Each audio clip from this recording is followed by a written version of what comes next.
ശബരിമല സ്വർണ്ണക്കൊള്ള കേസിന് പിന്നാലെ ശബരിമലയിലെ നെയ്യ് ഇടപാടിലും ക്രമക്കേട് നടന്നിട്ടുണ്ട് എന്ന പരാതികളുടെ അടിസ്ഥാനത്തിലാണ് കഴിഞ്ഞ ദിവസം ഹൈക്കോടതി 5 അംഗ പ്രത്യേക അന്വേഷണ സംഘത്തിന് രൂപം നൽകിയത്. അതുമായി ബന്ധപ്പെട്ട് ദേവസ്വം ബോർഡിൻ്റെ ആഭ്യന്തര വിജിലൻസ് സംവിധാനം നടത്തിയ പരിശോധനയിലാണ് PS പ്രശാന്തും അജികുമാറും അതോടൊപ്പം അഡ്മിനിസ്ട്രേറ്റീവ് ഓഫീസർമാരായിരുന്ന 2 പേർ കൂടി അന്തരിച്ച മുരാരി ബാബു അടക്കം മറ്റ് 2 പേർ കൂടി ഈ കേസിൽ പ്രതിപട്ടികയിൽ ഉൾപ്പെടുന്നത്. ഏതാണ്ട് 2.3 കോടി രൂപയുടെ നഷ്ടം ദേവസ്വം ബോർഡിന് ടെൻഡർ നടപടിക്രമങ്ങൾ പാലിക്കാതെ ഈ മിൽമയിൽ നിന്ന് നെയ്യെടുക്കാൻ തീരുമാനിച്ചതിലൂടെ ഉണ്ടായിട്ടുണ്ട് എന്നാണ് ഈ ദേവസ്വം വിജിലൻസിൻ്റെ കണ്ടെത്തൽ.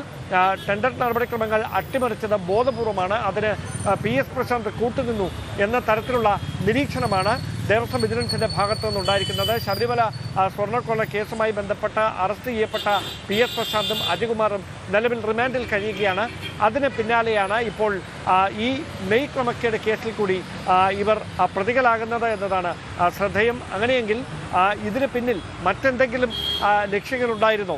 കൂടുതൽ ആളുകൾ ഈ കേസിൽ ഉൾപ്പെട്ടിട്ടുണ്ടോ? ഇപ്പോഴുള്ള 4 പേർക്ക് പുറമെ മറ്റാരെങ്കിലും ഇതിൽ ഉൾപ്പെട്ടിട്ടുണ്ടോ? ഇതടക്കമുള്ള കാര്യങ്ങളിൽ വിശദമായ അന്വേഷണമാണ് പ്രത്യേക അന്വേഷണ സംഘം നടത്തിക്കൊണ്ടിരിക്കുന്നത്. നിലവിൽ മുൻ ദേവസ്വം ബോർഡ് പ്രസിഡന്റ് കൂടിയായ PS പ്രശാന്തിനെ സംബന്ധിച്ച് ഇരട്ട പ്രഹരമായി മാറുകയാണ് ശബരിമല സ്വർണ്ണക്കൊള്ളയ്ക്ക് കേസിന് പിന്നാലെ ഈ നെയ് ക്രമക്കേടിലും പ്രതി ചേർക്കപ്പെടുന്ന സാഹചര്യം ഉണ്ടായിരിക്കുന്നതിലൂടെ. സൂചിപ്പിക്കുന്ന പോലെ തന്നെ സ്വർണ്ണക്കൊള്ളയുമായി ബന്ധപ്പെട്ട് ഇപ്പോൾ റിമാൻഡിലാണ് എന്നതാണ് ഏറ്റവും എടുത്തു പറയേണ്ടത്. അതോടൊപ്പം ഇതിൽ ഒരു കാര്യം കൂടിയുള്ളത്, അപ്പോൾ കൃത്യമായി അധികൃതരുടെ അറിവോടുകൂടി തന്നെ നടന്നിട്ടുള്ള ഒരു കൊള്ള, ഈ പലപ്പോഴും ഇത് ഉദ്യോഗസ്ഥ തലത്തിലാണ് നടന്നിട്ടുള്ളത് എന്നൊക്കെ പറഞ്ഞൊഴിയുന്നൊരു സാഹചര്യമാണല്ലോ സ്വർണ്ണക്കൊള്ളയിലടക്കം നമ്മൾ കണ്ടിട്ടുള്ളത്. പക്ഷേ ദേവസ്വം ബോർഡ് പ്രസിഡന്റ് അങ്ങനെ എല്ലാവരും ഇതിലേക്ക് വരുന്നൊരു സാഹചര്യം കൂടി ഉണ്ടാകുന്നു. അത് രാഷ്ട്രീയമായി കൂടി വലിയ ആരോപണങ്ങൾ ആവർത്തിക്കപ്പെടുന്ന ഒരു പശ്ചാത്തലം സൃഷ്ടിക്കില്ലേ? തീർച്ചയായിട്ടും സ്വർണ്ണക്കൊള്ള കേസ് മാത്രമല്ല, ശബരിമലയിൽ PS പ്രശാന്ത് ഉൾപ്പെടെയുള്ള ഭരണസമിതിയുടെ കാലത്ത് നടന്ന എല്ലാ സാമ്പത്തിക ഇടപാടുകളെക്കുറിച്ചും നടപ്പിലാക്കിയ പദ്ധതികളെക്കുറിച്ചും സമഗ്രമായ അന്വേഷണം നടത്തണമെന്ന ആവശ്യത്തിന് ആക്കം കൂട്ടുന്ന തരത്തിലേക്കാണ് ഇപ്പോൾ ഈ സംഭവം എത്തി നിൽക്കുന്നത്. നെയ് വിഷയത്തിൽ അപാകതകൾ ഉണ്ടായിട്ടുണ്ട്, നെയ് വിതരണത്തിൽ അപാകതകൾ ഉണ്ടായിട്ടുണ്ട്, ക്രമക്കേട് നടന്നിട്ടുണ്ട് എന്ന പരാതി വ്യാപകമായതിന് പിന്നാലെയാണ് ഹൈക്കോടതിയിലെ ദേവസ്വം ബെഞ്ച് ഈ കാര്യം പരിഗണിക്കുകയും ഈ വിഷയത്തിൽ അടിയന്തരമായി ഇടപെടൽ നടത്തി 5 അംഗ പ്രത്യേക അന്വേഷണ സംഘത്തിന് രൂപം നൽകുകയുമൊക്കെ ചെയ്യുന്ന സാഹചര്യമുണ്ടായത്.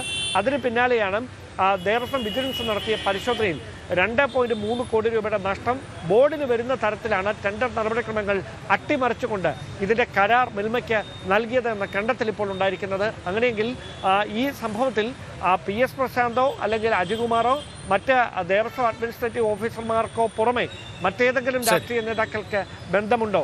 അങ്ങനെ ഏതെങ്കിലും നിർദ്ദേശത്തിൻ്റെ അടിസ്ഥാനത്തിലാണോ ഈ ടെൻഡർ നടപടിക്രമങ്ങൾ അട്ടിമറിച്ചുകൊണ്ട് ഈ കരാർ മിൽമയ്ക്ക് നൽകിയത്? ഇതടക്കമുള്ള കാര്യങ്ങളിൽ സമഗ്രമായ അന്വേഷണമാണ് ദേവസ്വം വിജിലൻസ് നടത്തിക്കൊണ്ടിരിക്കുന്നത്.